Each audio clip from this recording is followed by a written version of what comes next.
सुनो सुनो सुनो, आपके शहर में आ गया है एनडीटीवी इलेक्शन कार्निवल। कलाकारों का होगा धमाल, एनडीटीवी पूछेगा सवाल। देखिए क्या होता है नेताजी का हाल। आपके शहर में आ गया है एनडीटीवी इलेक्शन कार्निवल।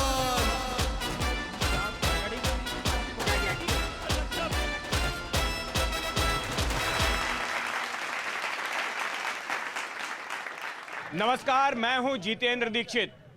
एनडीटीवी का इलेक्शन कार्निवल महाराष्ट्र के अलग अलग इलाकों में घूम रहा है और वहां पर आपको जो सियासी हकीकत है उससे रूबरू करा रहा है। महाराष्ट्र में प्रवेश करने के बाद ये कार्निवल सबसे पहले नागपुर गया, चंद्रपुर गया, अमरावती गया, उसके बाद छत्रपति संभाजी नगर आया, नासिक गया और परली वैजनाथ के बाद अब पहुंचा है नांदेड़ में। अगर मैं नांदेड़ की बात करूं तो ये वो भूमि है जो कि सिख समुदाय के लोग जिसे बड़ा पावन मानते हैं, जिसे बड़ा पवित्र मानते हैं। अगर मैं सियासत की बात करूं तो नांदेड़ वो नगरी है जिसने कि महाराष्ट्र को 2 मुख्यमंत्री दिए, शंकरराव चौहान और अशोक चौहान, और एक केंद्रीय मंत्री भी दिया। शंकरराव चौहान केंद्रीय मंत्री भी थे। तो महाराष्ट्र की सियासत में ये जगह काफ़ी अहमियत रखती है। हम यहीं पर मौजूद हैं और यहाँ पर ही हम अपनी सियासी चर्चा करेंगे। मेरे साथ कई खास मेहमान भी हैं, मेरे साथ नांदेड़ की जनता भी है। लेकिन जैसे कि एनडीटीवी कार्निवल की परंपरा है कि हम जहाँ भी जाते हैं वहाँ के लोक संगीत से लोगों को रूबरू करवाते हैं, अपने दर्शकों को रूबरू करवाते हैं। तो इससे पहले कि हम बात करें सियासत की, सुन लेते हैं यहाँ का लोक संगीत। इसे गोंधल कहते हैं। तो कुछ पल सुनते हैं, देखते हैं गोंधल को।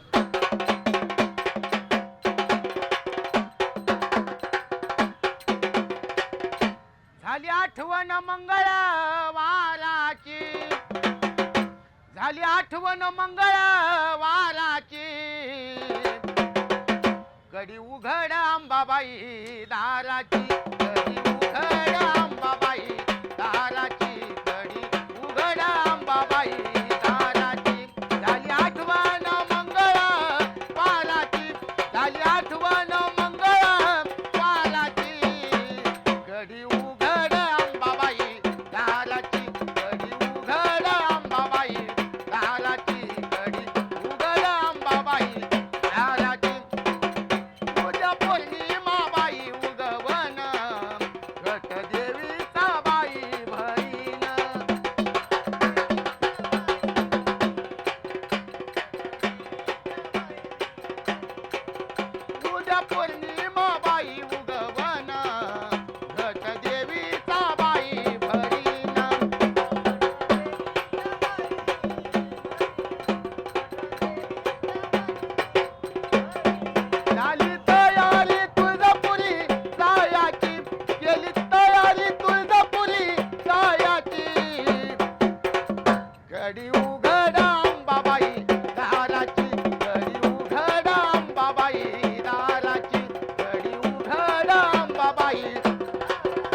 तो एनडीटीवी वो चैनल है जो कि सियासत का संगीत से मेल करवाता है और आज भी हमने वही किया।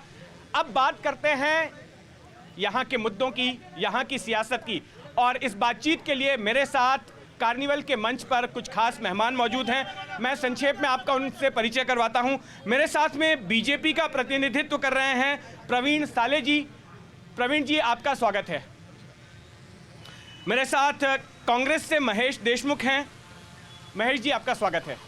और मेरे साथ इंडिपेंडेंट कैंडिडेट मिलिंद देशमुख जी हैं, जो कि जिन्होंने बीजेपी से बगावत की है और वो यहाँ पर निर्दलीय के तौर पर चुनाव लड़ रहे हैं। और मेरे साथ में एक पत्रकार मौजूद हैं, वरिष्ठ पत्रकार, दैनिक प्रजावाणी के संपादक शांतनु डोईफोड़े जी। डोईफोड़े जी, आपका स्वागत है। नमस्कार। तो हम जनता से सवाल लेंगे, जनता के बीच हम जाएंगे, लेकिन उससे पहले हम राजनेताओं के पास जाते हैं और हम आप सभी से, मंच पर विराजमान आप तमाम लोगों से संक्षेप में जानना चाहते हैं। मेरा एक ही प्रश्न आपसे है कि नांदेड़ की जनता को आप क्या संदेश देंगे कि नांदेड़ की जनता आपके गठबंधन को, आपकी पार्टी को अपना मत क्यों दे? संक्षेप में बताइए। पहले मैं साले जी से निवेदन करूंगा। 2014 में जब देश में आदरणीय नरेंद्र मोदी जी की सरकार बनी, उसी वक्त 6 महीने बाद महाराष्ट्र में हमारे युवा मुख्यमंत्री देवेंद्र जी फडणवीस ये पहली बार मुख्यमंत्री बने। वो परिवारवाद का प्रोडक्ट नहीं है। जब वो मुख्यमंत्री बने तो 4 बार विधायक बन चुके थे। आदरणीय देवेंद्र जी ने 2014 से 19 तक ये 5 साल का अपना कार्यकाल इतना स्वर्णिम बनाया कि जो मुंबई की शंघाई बनाने वाले थे, मुंबई से नागपुर समृद्धि महामार्ग बनाया, हमारे रेल के प्रश्न थे, किसानों के प्रश्न थे, महिलाओं के प्रश्न थे। इस पर इतना अच्छा काम उन्होंने किया कि ऑब्वियसली 2019 में फिर एक बार हमारी गठबंधन की सरकार जीती। उद्धव जी ठाकरे हमें छोड़कर चले गए, महाविकास आघाड़ी उन्होंने बना ली। भ्रष्टाचार के पूरे रिकॉर्ड पूरे 2.5 साल में उन्होंने तोड़ दिए। 2022 में आदरणीय एकनाथ राव जी शिंदे जो वर्तमान में मुख्यमंत्री है, वो हमारे साथ जुटे। पिछली 2.5 साल से हम सरकार चला रहे।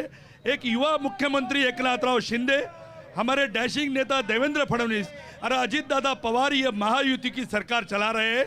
देश के नहीं प्रदेश के हमारे हर हिस्से में विकास पहुंचा है। मराठवाड़ा जिस क्षेत्र में हम खड़े हैं, यहाँ से शंकरराव जी चौहान भी आते हैं, अशोक राव जी चौहान भी आते हैं। सिंचाई की बहुत बुरी हालत यहाँ थी। देवेंद्र फडणवीस के नेतृत्व में ठाणे और पालघर जिले में जो बारिश का बहने वाला पानी था, यहाँ की पवित्र गोदावरी में वो डाले, ऐसी वाटर ग्रिड योजना हमने बनाई।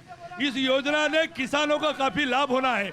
इसलिए युवा मुख्यमंत्री, युवा उप मुख्यमंत्री के नेतृत्व में महाराष्ट्र की जनता फिर एक बार महायुति को संपूर्ण बहुमत से चुनेगी जी, इसमें कोई दो राह नहीं है। अब कांग्रेस के प्रतिनिधि, महाविकास आघाड़ी के प्रतिनिधि की बात भी सुन लेते हैं। अभी अगर यहाँ पे देखते हैं, नांदेड़ जो है अपना निज़ाम राजवट का एक भाग था। 17 सितंबर 1948 में सरदार वल्लभ भाई पटेल के नेतृत्व की वजह से वो अपने भारत में शामिल हुआ। उसके बाद यहाँ पे कांग्रेस ने जो विकास किया है, आज हमारे जो बीजेपी के नेता अपना हमारे भाई प्रवीण साले बोल रहे हैं, जो नेताओं के नाम ले रहे हैं, स्वर्गीय शंकरराव जी चौहान साहब और अशोकराव चौहान साहब, वो दोनों भी कांग्रेस के और महाविकास आघाड़ी के नेता थे। उनके कार्यकाल में महाविकास आघाड़ी और कांग्रेस ने जो काम किया है, उसका ही नांदेड़ में जो प्रोडक्ट बनता है, उसका ही विकास नांदेड़ में दिख रहा है। 2014 से जो नरेंद्र मोदी जी ने जो जुमला दे के सरकार बनाई थी, वो जुमले की सरकार उनके जो 2014 के पहला का ही काम नहीं। मेरा पूरा होने दीजिए, मेरा पूरा होने दीजिए, आपके पास वापस आऊंगा, मेरा पूरा होने दीजिए। मैंने बीच में इनको टोका नहीं। ये कांग्रेस के लीडर का ही नाम लेके, अब इनके पास कोई लीडर नहीं है नाम लेने के लिए। वो कांग्रेस के लीडर का नाम लेके ही नांदेड़ में अभी बीजेपी और युति चला रहे। इनके पास कहने के लिए नांदेड़ में कोई काम नहीं है, ना कोई नेता है, ना इनके पास कोई एजेंडा है, ना कोई मैनिफेस्टो है, ना कोई फोरकास्टिंग है। यहाँ पे जो नांदेड़ में काम हुआ है वो कांग्रेस ने और कांग्रेस के नेताओं ने किया हुआ काम है। कांग्रेस के कार्यकाल में नांदेड़ का जो विकास हुआ है, वो पिछले 10 साल में नांदेड़ पूरी बकाल अवस्था हो चुकी है। नांदेड़ में जो गुनहगारी बढ़ी है, उसके लिए जो आपने जो इन्होंने युवा मुख्यमंत्री बोल रहे हैं देवेंद्र फडणवीस जी, यहाँ पे गृह मंत्री बोल के काम करते हैं, लेकिन उनके कार्यकाल में नांदेड़ में जो गुनहगारी बढ़ी है, उसके लिए देवेंद्र फडणवीस वही जिम्मेदार है। बदलापुर में जिस बच्ची के ऊपर अतिरेक हुआ, उसके आरोपी अजिंक्य शिंदे को इसी महाराष्ट्र पुलिस ने देवेंद्र फडणवीस के समर्थन पे पूरी पब्लिक में ठोक दिया। ये हमारा न्याय है और ये देखिए, न्याय नहीं होगा। ये जो कोर्ट का न्याय ये मानते नहीं है, कोर्ट का न्याय मानते नहीं है। अभी आप बोलोगे हम संविधान पे आते हैं, लेकिन इनको बाबा साहब ने दिया वाला संविधान इनको मान्य नहीं है। क्योंकि न्याय ये कोर्ट में होना चाहिए, रोड पे नहीं। अगर वो दोषी था तो उसको न्याय कोर्ट में मिलना चाहिए था। वो इन्होंने रोड पे दिया। इनको बाबा साहब अम्बेडकर का न्याय संविधान मान्य नहीं है। तो कांग्रेस के जमाने में भी होते थे। मुंबई अंडरवर्ल्ड हमने काफी कवर किया है, तो उस पे तो अलग बात कर सकते हैं। मैं मिलिंद उत्तमराव देशमुख, नांदेड़ उत्तर विधानसभा से, नांदेड़ उत्तर विधानसभा से इंडिपेंडेंट इलेक्शन स्कूल के जो संचालक हो अभी खुले घूम रहे हैं, उनके ऊपर होना चाहिए उसका। इंडिपेंडेंट इलेक्शन लड़ रहा हूँ। आपका सवाल था, आप किस बलबूते पर कैसे किस लिए वोट मांग रहे हो, आप कैसा चुन के आओगे। मैं स्थानिक मुद्दों पे, कार्यकर्ताओं के स्वाभिमान पे और नांदेड़ का विकास कैसे करूंगा, इस बात पे मैं इलेक्शन लड़ना चाहता हूं। मुझे देश, अभी ये इलेक्शन मेरे लिए नांदेड़ उत्तर का है। मैं उसी कॉन्स्टिट्यूंसी में क्या कर सकता हूँ इसके बारे में बताना चाहता हूँ। चुप, मैंने ये किया, उसने वो किया, संविधान बदल देंगे, बटेंगे तो कटेंगे, ये देश के ऊपर के मुद्दों से हमें कुछ लेना देना नहीं है। जनता ये चाहती है कि यहाँ क्या कर सकते हो। जाति जाति जाति, ये नांदेड़ उत्तर विधानसभा में जाति धर्म पक्ष छोड़ के व्यक्ति के ऊपर इलेक्शन लड़ा जाएगा। और मुझे यकीन है व्यक्ति के ऊपर इलेक्शन लड़ने के बाद मैं ही सबसे अच्छा कैंडिडेट रहूंगा, क्योंकि मैं एक सामान्य कार्यकर्ता हूं। मैं 15-20 साल पिछले 15-20 साल से संगठन में काम करता हूं। मैं 2014 में इलेक्शन लड़ चुका हूं। जिस दिन से इलेक्शन लड़ा हूं उस दिन से अहोरात्र, डे नाइट, दिन का रात, रात की दिन करके जनता की सेवा करता हूं।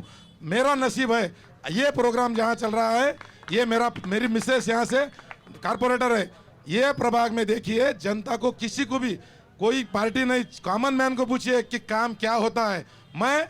मेरे काम के बलबूते पे, मेरे संगठन के बलबूते पे और मुझे आशीर्वाद देने वाले लोगों का और कार्यकर्ताओं के जान पे मैं इलेक्शन लड़ा हूं। देखिए, हमने राजनेताओं की, मंच पर बैठे राजनेताओं की बात सुनी।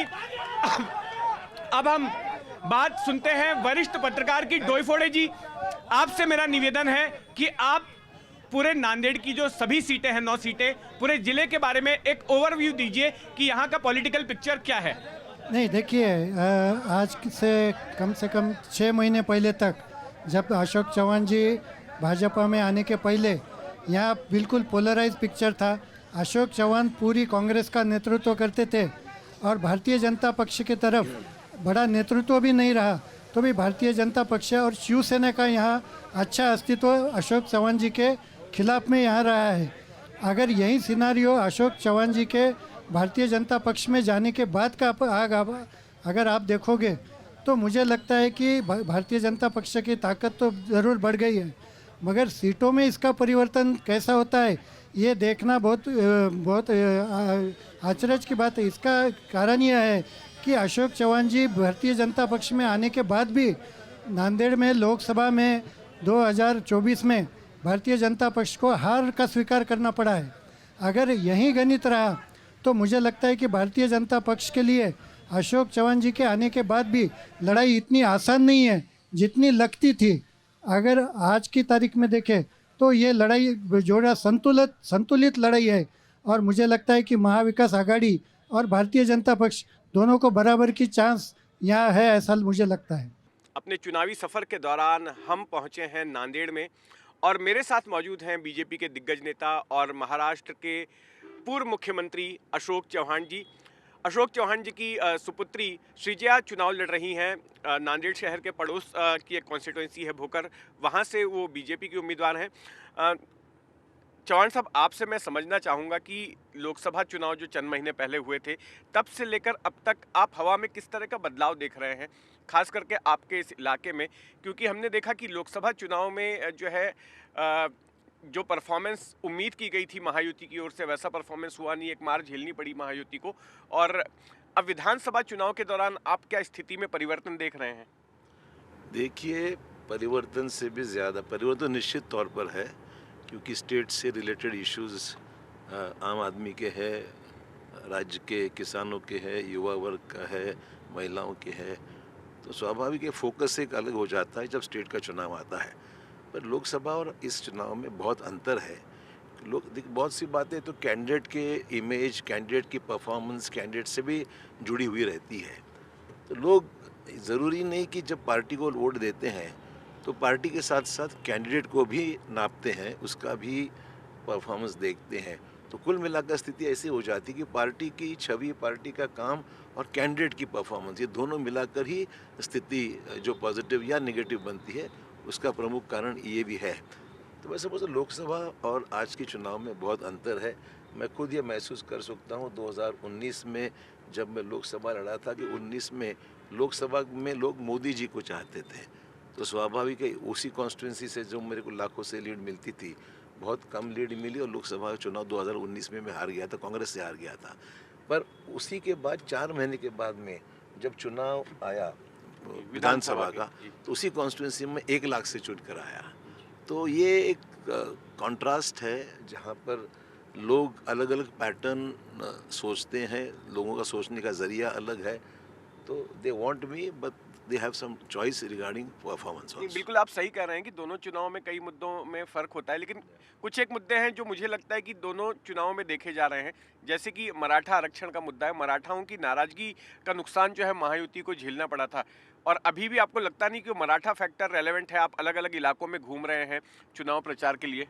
नहीं, मैंने ये महसूस किया कि लोकसभा के वक्त उसकी तीव्रता निश्चित तौर पर ज़्यादा थी, आज उतनी तीव्रता नहीं है, और उसका एक कारण ये है कि सरकार ने भी जो फैसले लिए हैं वो लोगों तक पहुंचने में थोड़ा वक्त लगा था।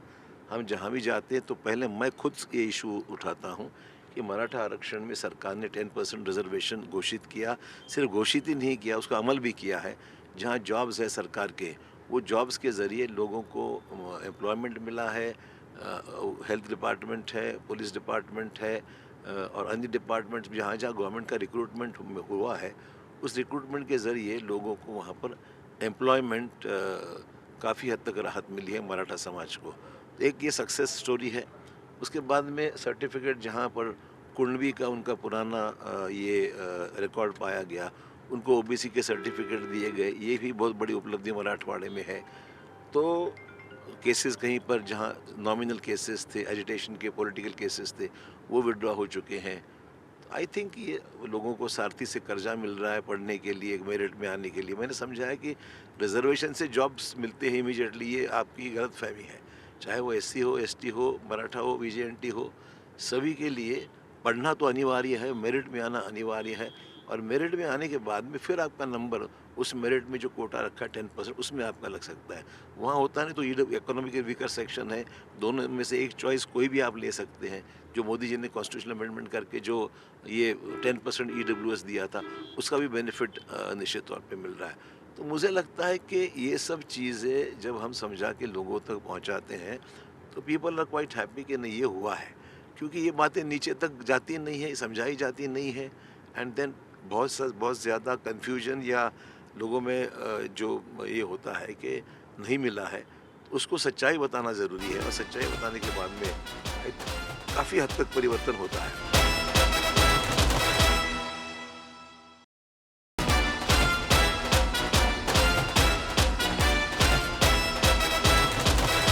तो हमने सुनी पत्रकार की बात, हमने सुनी राजनेताओं की बात, अब सुनते हैं जनता के सवाल।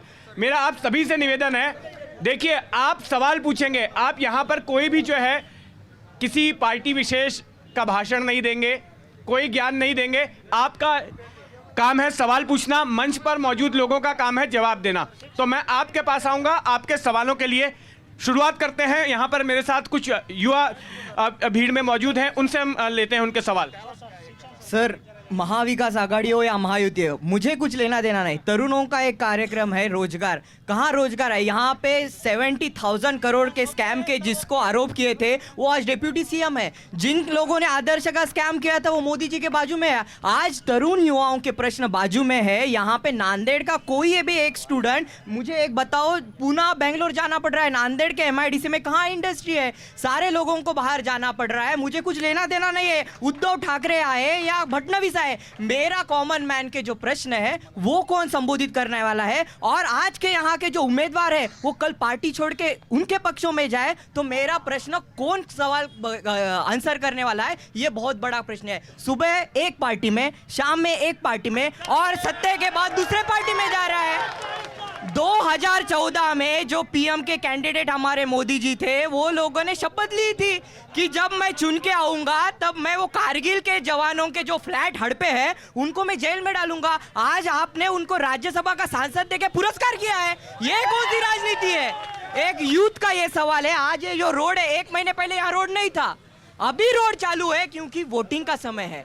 आज आप बोल रहे हैं बटेंगे तो कटेंगे, पिछले 2014 से 10 साल की बीजेपी की राजनीति है, तो इनको काटने वाला कौन है? अगर हिंदू खतरे में है तो 10 साल किसकी सत्ता है और कौन काटने वाला है? अगर 10 साल आपकी सत्ता है तो काटने वाला कौन है? ये मेरा मीनिंगफुल क्वेश्चन है सर। क्या आपका नाम क्या है? विपुल जोशी। विपुल जोशी ने जो सवाल उठाए हैं उसका जवाब मुझे आप दोनों लोगों से चाहिए, महाविकास आघाड़ी से भी और महायुति से भी। यहाँ पर बीजेपी के प्रतिनिधि हमारे साथ मौजूद हैं, साले जी। देखिए, एक का बहुत ही वैलिड सवाल उठाया है कि बीजेपी जिनको जेल में डालने कह रही थी उनको कैबिनेट में डाल दिया। अजीत पवार को फडणवीस जी कह रहे थे ना, चक्की पीसिंग एंड पीसिंग एंड पीसिंग।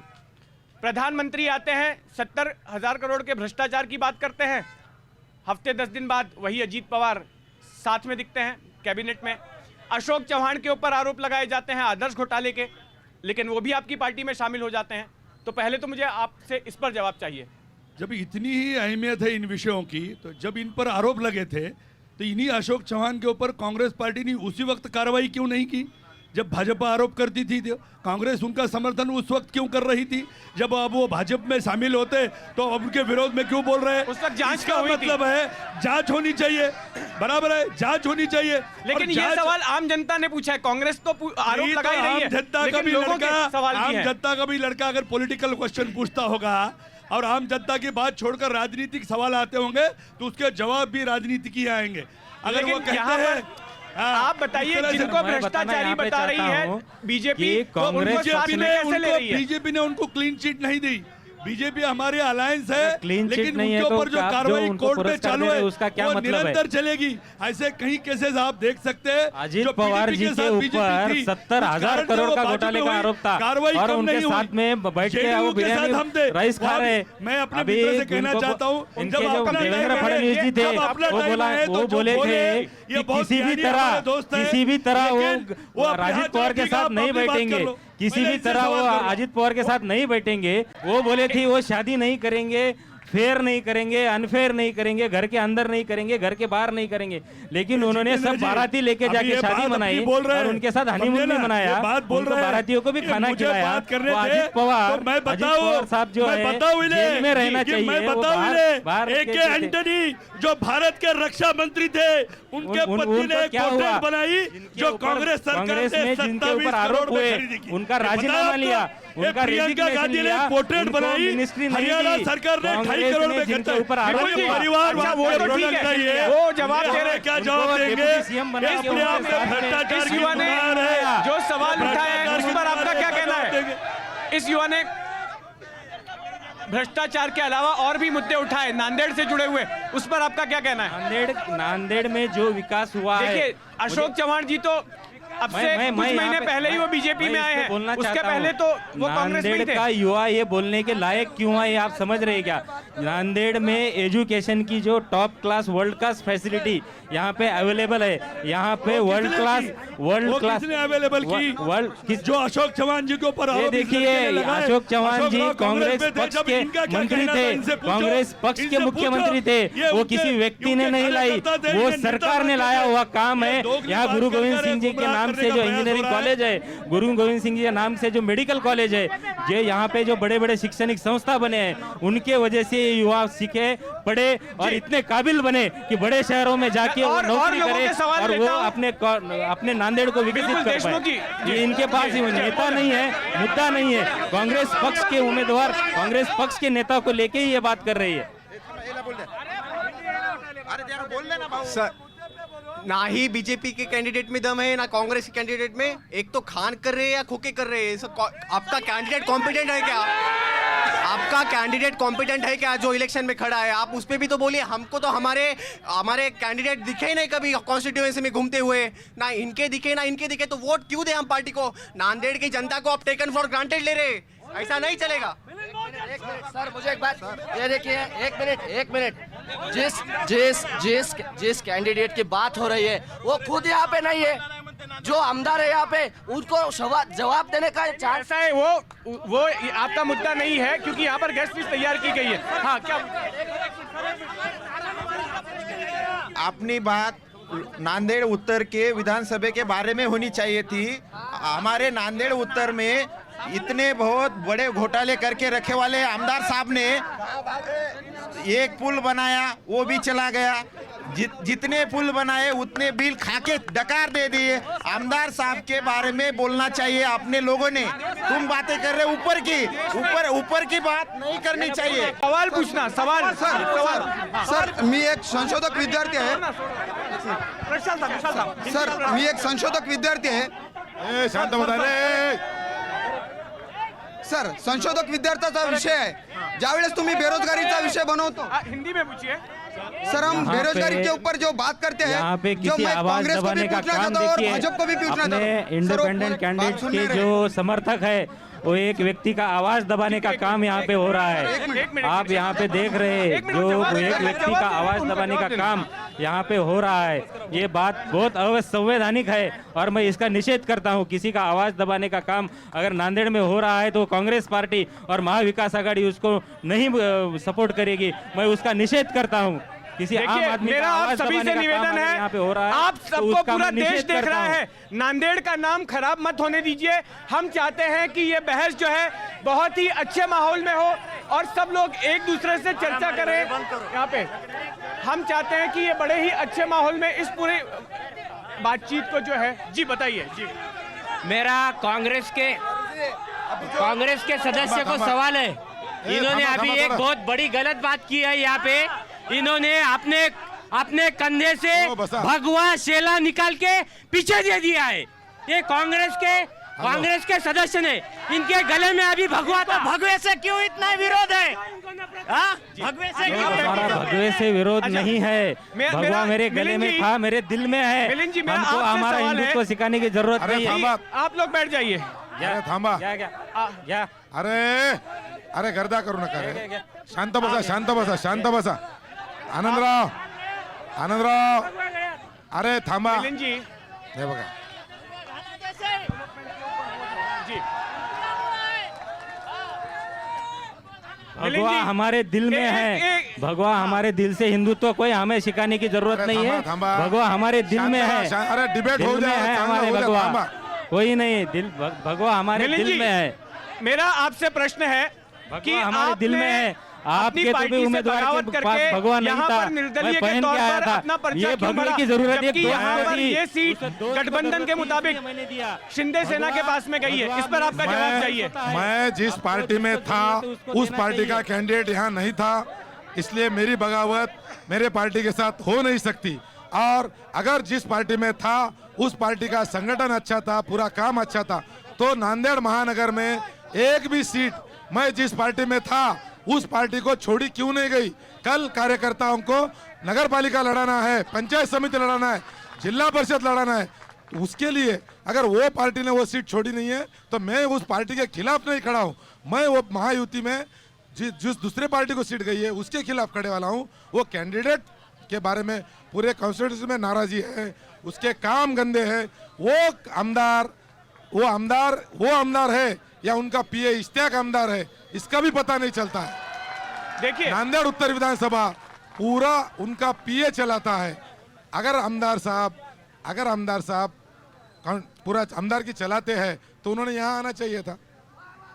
कोई भी डिबेट में ये नहीं, आज आपने उनको बुलाया नहीं होगा, मैं एक्सेप्ट करता हूँ। आज से लेकर इलेक्शन तक जब तक कैंपेनिंग चलेगा, जहां वो कैंपेनिंग के दरमियान डिबेट को आएंगे वहां कैंडिडेट बोल के आना चाहिए। मैं कैंडिडेट बोल के देखिए, मैं दर्शकों को बता दूं कि महायुति और महाविकास आघाड़ी, इन दोनों ही गठबंधनों में बड़े पैमाने पर बगावत हुई है।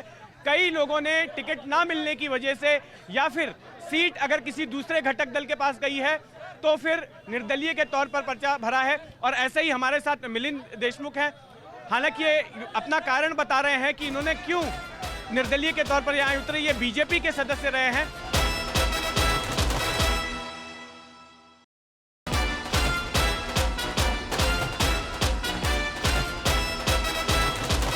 अब मैं एक बार जानना चाहूंगा, हमारे साथ दोईफोड़े जी हैं, उनका व्यू जानना चाहूंगा कि यहाँ पर कितने ऐसे उम्मीदवार हैं जो कि नाराज होकर जिन्होंने निर्दलीय के तौर पर पर्चा भरा, और यहाँ पर महाविकास आघाड़ी के बीच में एक फ्रेंडली फाइट भी देखने मिल रही है। और हाँ, यहाँ नांदेड़ उत्तर में ही महाविकास आघाड़ी की फ्रेंडली फाइट है। यहाँ शिवसेना के उम्मीदवार है, उद्धव जी खुद कल आए थे यहाँ और उन्होंने कहा कि हमारा कैंडिडेट है, उसे चुन के दीजिए। कांग्रेस का भी कैंडिडेट है और जैसा कि मिलिंद देशमुख जी ने कहा कि मेरी बगावत पार्टी के खिलाफ नहीं है, उम्मीदवार के खिलाफ है, तो यहाँ से शिवसेना का उम्मीदवार है। ऐसी जिला में 9 जगह पे 2-3 जगह ऐसी फ्रेंडली फाइट है। मगर जितेंद्र जी, मैं एक सवाल जो पूछना चाहता था, ये डिबेट यहाँ के अगर राजनीतिक जो कार्यकर्ता है वो छोड़े, जो आम नागरिक है उनके सवालों के जवाब यहाँ किसी से भी नहीं मिले, ये पहला मसला है। इसका मतलब है कि नांदेड़ में जो विकास होना चाहिए था, जो बातें की है देशमुख जी ने कहा, प्रवीण साले जी ने कहा कि उनकी जगह वो ठीक है कि उन्होंने कुछ काम किए हैं, मगर जो काम हुए नहीं है उसके जिम्मेदारी कौन लेगा और आगे उनके वो काम करने में कौन सी पार्टी सक्षम है और उनका विजन क्या है, ये जनता जानना चाहती है। देशमुख जी, मेरा आपसे सवाल ये है कि महाविकास आघाड़ी का वोटर यहाँ पर किसको वोट दे? कांग्रेस को वोट दे या फिर ठाकरे सेना के उम्मीदवार को वोट दे? महाविकास आघाड़ी का वोटर महाविकास आघाड़ी यहाँ की तरफ से दोनों के उम्मीदवार हैं। महाविकास आघाड़ी का वोटर यहाँ पे कांग्रेस के अधिकृत उम्मीदवार श्री अब्दुल सत्तार जी और लोकसभा बाई इलेक्शन के उम्मीदवार श्री रविंद्र वसंतराव चौहान, इनको ही वोट देगा। यहाँ की बाई इलेक्शन का रिजल्ट भी रविंद्र वसंतराव चौहान कम से कम 1.5 लाख वोटों से ज़्यादा चुन के आएंगे और यहाँ के जो नांदेड़ उत्तर के उम्मीदवार श्री अब्दुल सत्तार, ये भी कम से कम 50,000 के लीड से जहाँ पे जीतने आने वाले हैं। और इसमें ये काले पत्थर के ऊपर की सफेद लकीर है, ये कोई नहीं बदल सकता। मैं सर एक सवाल पूछना चाहता हूँ, जो आप कांग्रेस को या बीजेपी के हो, किसी पार्टी के हो, जो एजुकेशन पे जो बात करनी चाहिए वो किसी को बात भी नहीं पूछने चाहते। जो कांग्रेस ने जो खासगीकरण किया उसके बाजू में पहला सवाल है, और जो बीजेपी ने किया जो खासगीकरण में जो बेरोजगारी लाई जो बीजेपी ने लाई, और जो संशोधक स्टूडेंट है उसकी फेलोशिप बीजेपी ने खत्म की वाली है। जो सारथी पार्टी और महाज्योति है और उसकी सवाल है कांग्रेस को भी है और बीजेपी का है, दोनों का भी सवाल मैं पूछना चाहता हूँ। यहाँ का कैंडिडेट जो है वो जनता पूछने वाली है, आप दोनों डिसाइड नहीं करने वाले हो। एग्जैक्टली मैं वही बोलना चाहता हूँ सर। अरे शांत रह रहे हैं। अभी हमारे नेता प्रवीण भाऊ साले ने बोले कि ये जो महायुति का उम्मीदवार है महाविकास आघाड़ी का, उनको पेपर सीधा या उल्टा नहीं समझता, वैसी स्थिति महायुति की है, उनके भी कैंडिडेट को पेपर उल्टा सीधा नहीं समझता। हम इधर सब सुशिक्षित युवा रोजगार है, हम किसी भी अनपढ़ को वोट नहीं देने वाले। उम्मीदवार एक नंबर उम्मीदवार देखेंगे, जो उम्मीदवार पार्लियामेंट में हमारे प्रश्न मान सकता है। और लोगों से सवाल पूछते हैं जी, बताइए। मेरा एक रनिंग एमएलए से सवाल है। नांदेड़ मालेगांव रोड जो है वहाँ पे आसना नदी है, वो नदी का 2 बार 2 सीएम उद्धव जी साहब और एकनाथ जी शिंदे साहब दोनों ने उद्घाटन किया। पिछले 2 सालों में बाढ़ की वजह से वहाँ दो आम आदमियों की मृत्यु हो गई बाढ़ में बह के। इसके लिए जिम्मेदार कौन है? अभी तक पुल का काम चालू नहीं है। 2 सीएम पुल का उद्घाटन करके भी कुछ भी काम अभी चालू नहीं है। अगले बार भी अगर बाढ़ आई ये काम तो हुआ नहीं। हर साल एक आदमी वहाँ पे पूछना है आप सवाल। वो एमएलए यहाँ आ नहीं सकते, वो बात नहीं कर सकते। रनिंग एमएलए ने 2 बार 2 सीएम के हाथ से वहाँ पे पुल का उद्घाटन किया है, अभी तक काम चालू नहीं हुआ। और जो यहाँ नांदेड़ उत्तर में महायुति नहीं है, 2024 में जो पूरे देश में लोकसभा का इलेक्शन हुआ, ये रनिंग एमएलए जो है जो सभा थी वो सभा में मेरी फोटो बैनर पे छोटी है बोल के भाजपा के प्रचार के लिए आए नहीं, तो यहाँ महायुति कैसी है? सर जो विद्यमान आमदार है, जो कम से कम ये सर जो विद्यमान आमदार ने जो गुवाहाटी के जाके 50 खोखे खा के जनते का विकास नहीं कर रहा, अनपढ़ आमदार है, ये उत्तर मतदार संघ में कोई विकास नहीं करने वाला है। ये ऐसा ही झगड़ा करेंगे। आप यहाँ जनते के प्रश्न छुड़ाने के लिए आए हैं और ये युवती वाले यहाँ पे झगड़ा कर रहे हैं। इनको जनते से कुछ भी लेना देना नहीं है, इनको सिर्फ पैसा खाना है। एक मिनट दोस्तों सुनिए, मेरा आप सभी से निवेदन है, ये जो शो है ये पूरे देश में देखा जा रहा है, पूरे देश के लोग इसको देख रहे हैं। आपसे मेरी गुजारिश है, आपसे मेरा निवेदन है कि एक गलत मैसेज इस शहर के बारे में मत जाने दीजिए। आप लोग बड़े ही सभ्य हैं, अच्छे से इस चर्चा को होने दीजिए, एक सिविक तरीके से। देखिए, ये देखिए महायुति के उम्मीदवार का प्रतिनिधि यहाँ पे आके सबको धमका रहा है। महायुति के उम्मीदवार का प्रतिनिधि सबको आके यहाँ पे धमका रहा है। आमदार का प्रतिनिधि है, वो आमदार का प्रतिनिधि है। मेरे दोस्त मिलिंद देशमुख को मालूम है वो कैसे है। वो उनको उनसे परेशान होके वो बाहर है, उनको पता है कल परसों प्रतिनिधि बने वाले हैं। कैसी है। मुझे लगता है कि महायुति का हमारे पास समय की सीमा है, के धमका रहा है लोगों को। ये महायुति का बीजेपी और शिवसेना का मोडस ऑपरेंडी है। ये सरकार और जनता को बात नहीं करने देते हैं। ये महायुति का मोडस ऑपरेंडी है। ये धमका के लोगों का वोट बटोरना, ये महायुति का मोडस ऑपरेंडी है। यही करके ये सत्ता में आए थे। वो सामान्य जनता को बात नहीं करने देंगे। महायुति सामान्य जनता को कभी बात नहीं करने देगी। देखिए, मुझे लगता है का काम है, बीजेपी का काम है, शिवसेना का काम है वो सामान्य जनता का आवाज दबाना। ये बीजेपी और शिवसेना का हमेशा से हिंसा के लिए वही कर रहे हैं। अब शब्दों के लिए कोई जगह नहीं है।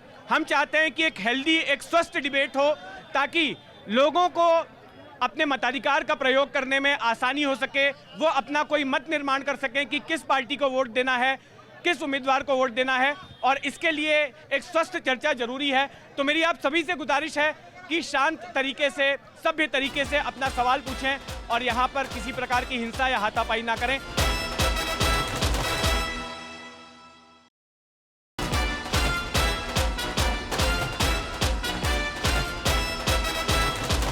अब मैं आप सभी से गुजारिश करूंगा कि आप एक मिनट में एक क्लोजिंग रिमार्क दीजिए। आपने जनता के सवाल सुने, इन पर आपके कमेंट्स क्या हैं? आपसे शुरू करते हैं। मैं यहाँ पे जो महाविकास आघाड़ी और कांग्रेस का मुद्दा यहाँ पे रखना चाहूँगा। कांग्रेस ने सबका साथ सबका विकास, ये जो मोदी जी का जुमला है, उसके ऊपर वो जुमला नहीं किया है। उन्होंने सबको साथ लेके, सब जाति धर्म के लोगों को साथ में लेके, भाईचारा साथ में लेके, सब नांदेड़ का, महाराष्ट्र का और भारत का विकास पिछले 70 साल में किया है। अपने जो यहाँ पे दिख रहा है वो सब विकास किया हुआ कांग्रेस पार्टी और महाराष्ट्र में जो महाविकास आघाड़ी है उन्होंने किया है। उसका सब क्रेडिट जो महाविकास आघाड़ी के सब नेतागण हैं, उनके मिनिस्टर्स हैं, जिन्होंने जो मैनिफेस्टो लाया है, उसमें अभी अगर अब हमारे 5 सूत्री महाविकास आघाड़ी क्या है, उसमें हमने बहनों के लिए बात की है, हमने किसानों के लिए बात की है, हमने सामाजिक न्याय की बात की है, हमने पिछले वर्गों के लिए बात की है। सामाजिक न्याय में जो बताया गया है, जो 50% की जो सीलिंग लगाई हुई है, जिसके ऊपर हम आरक्षण नहीं दे सकते, जो कुछ समाज, मराठा समाज जो पिछड़ा हुआ है, उनका बहुत बड़ा ज्वलंत मुद्दा है कि उसको आरक्षण मिलना चाहिए। लेकिन जो सुप्रीम कोर्ट का निर्णय है कि 50% के ऊपर हम नहीं जा सकते, वो 50% के ऊपर अपनी आरक्षण मर्यादा बढ़ाने का काम ये महाविकास आघाड़ी की सरकार करने वाली है। जाति न्याय जनगणना करने की बात महाविकास आघाड़ी ने की है। जाति न्याय जनगणना क्यों करना है? अगर हमको पता ही नहीं रहेगा कि कौन सी जाति का महाराष्ट्र या इंडिया में कितना समाज है, कितनी पॉपुलेशन है, तो हम उनको न्याय कैसे दे पाएंगे? ये बीजेपी और शिवसेना वालों उसका भी गलत मैसेज समाज में फैला रहे। जाति न्याय अगर जनगणना होगी तो कौन सा समाज कितना परसेंटेज है और उसको कितना आरक्षण मिलना चाहिए, इसकी बात हमने हमारे मैनिफेस्टो में की है। महिला सुरक्षा की बात हमने मैनिफेस्टो में की है। जी, मेरे मित्र काफी देर से संविधान, भारत की घटना के प्रति बोल रहे हैं। जाति न्याय जनगणना नहीं हो सकती, कांग्रेस के ही पूर्व प्रधानमंत्री पंडित नेहरू ने ये सभागृह में कहा था। खैर छोड़ दीजिए, राष्ट्रीय स्तर की डिबेट यहाँ करने जा रहे हैं। ये चुनाव महाराष्ट्र के होने जा रहे हैं। महाराष्ट्र के आम चुनाव में कौन मुख्यमंत्री बनेगा, पता नहीं कौन होगा, महायुति की सरकार बनेगी, इस पर चुनाव हो रहे हैं। ये काफी देर से मैं सुन रहा हूँ इनको, जो फेक नैरेटिव सेट कर, और मैं अभी भी गुजारिश कर रहा हूँ, जब ये बोल रहे थे तो मैंने बीच में एक शब्द नहीं बोला। तो इनसे समझ में आनी चाहिए कि राष्ट्रीय स्तर का एनडीटीवी का आपका हिंदी चैनल चल रहा है, ये बीच में बार बार ना बोले। महाराष्ट्र कहाँ है, महाराष्ट्र भारत में कहाँ खड़ा रहता है, कौन से पायदान पर हमारा प्रदेश है, हम आगे कहाँ ले जाना चाहते हैं, या मुख्यमंत्री या सत्ता किसकी बने। इस उत्तर विधानसभा में जहाँ ये प्रोग्राम हो रहा है, इस नॉर्थ असेंबली में उबाठा उद्धव बाला साहब ठाकरे पार्टी का एक कैंडिडेट मशाल पर खड़ा है और कांग्रेस जो महाविकास आघाड़ी का घटक वो चमंजा लेकर खड़ा है। तो पहले ये क्लियर करे कि उम्मीदवार कौन है, यही नहीं बता पा रहे। चुनाव लड़ने को 7 दिन बाकी है तो इन्हें पता नहीं अपना प्रत्याशी। और एक बात मैं गंभीरता से आरोप करूंगा कांग्रेस पर, कांग्रेस ने पूरे देश के चुनाव में मुसलमानों को बरगा लाकर उनके वोट तो छीन लिए, इस बार मुस्लिम प्रतिनिधि रहते हुए भी उबाठा ने यहाँ प्रतिनिधि उतारा है। इसका मतलब कांग्रेस की मंशा मुसलमानों को बड़ा करने की नहीं है, ये वोट की गंदी राजनीति करते रहे हैं। यहाँ भी अब्दुल सत्तार को ये फंसा रहे हैं, यहाँ भी अब्दुल सत्तार को फंसा रहे, न कि केवल यहाँ महाराष्ट्र के 75 असेंबली निर्वाचन क्षेत्र में इसी तरह से महाविकास आघाड़ी अपने ही प्रतिनिधि के खिलाफ दूसरा प्रत्याशी लड़ा रही है, ताकि शरद पवार साहब चुनकर जो आएगा वो मेरा सत्ता मैं बनाऊंगा, इस तरह की गंदी राजनीति कर रहे हैं। मैं इसमें उत्तर देना चाहूंगा। नहीं, डिबेट आपने एक मिनट कहा था, मुझे उत्तर देने दीजिए। मैंने अभी बात आपकी सुनी, मुझे बोलने दीजिए, मुझे बोलने दीजिए, मुझे बोलने दीजिए। प्रवीण जी मुझे बोलने दीजिए, मुझे उत्तर देने दीजिए। चुनाव नहीं है, मुझे उत्तर देने दीजिए। मोदी जी प्रधानमंत्री बन चुके हैं, मुझे उत्तर देने दीजिए। इसी विधानसभा की बात हो, मुझे उत्तर देने देखिए हमारे पास समय की सीमा है, 1 मिनट में उत्तर देने दीजिए। नहीं, 1 मिनट, फिर मुझे भी 1 मिनट देना पड़ेगा आपको।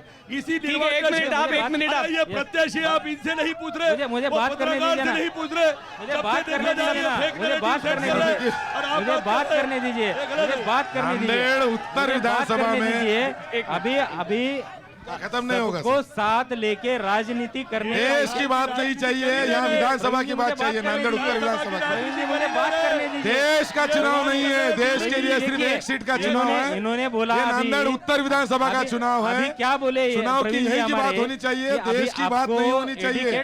देश के काम के ऊपर थमा अरे शांत देत घ्या, शांत देत घ्या मिलिंद जी, मुझे बात शांत देत घ्या, उत्तर देऊ द्या। सगळे जण शांत देत घ्या। सर, ये नांदेड़ उत्तर विधानसभा की बात होनी चाहिए। देश का चुनाव हो चुका है, सिर्फ एक सीट का चल रहा है। उन्होंने बात मेरे मित्र ने वो बात कही है, उसका भी यहाँ पे होगा। आपने वो बात कही, अभी हमारे पास आपने वो बात कही, हमने सुनी। मुझे आवाज दबाने की कोशिश मत कीजिए, मुझे बोलने आपने वो बात कही, हमने सुनी। मेरी आवाज दबाने की कोशिश, आम आदमी की आवाज दबाने की कोशिश कोई बीजेपी सेना नहीं कर सकती। आम आदमी की आवाज दबाने की कोशिश अभी तक मैं किसी के खिलाफ बात नहीं कर चुका हूँ। मैं चुप रहा, ये बोल रहे थे, और ये दोनों ही बीजेपी के कैंडिडेट है। अभी मुझे बोलने दीजिए, मुझे बोलने दीजिए। अभी ये किस पार्टी से है? मुझे बोलने दीजिए। ये दोनों, एक बीजेपी का माजी अध्यक्ष है और एक दूसरे बीजेपी के प्रत्याशी की तरफ से बोल रहे हैं। ये दोनों ही अभी मेरे भाई बोल रहे थे, एनडीटीवी नेशनल चैनल है। सुनिए, मुझे बोलने दीजिए ना, मुझे मेरी आवाज आप अपनी बात 1 मिनट में पूरी कीजिए। हमारे पास समय की बड़ी सीमा है, तो आप अपनी बात 1 मिनट में पूरी कीजिए।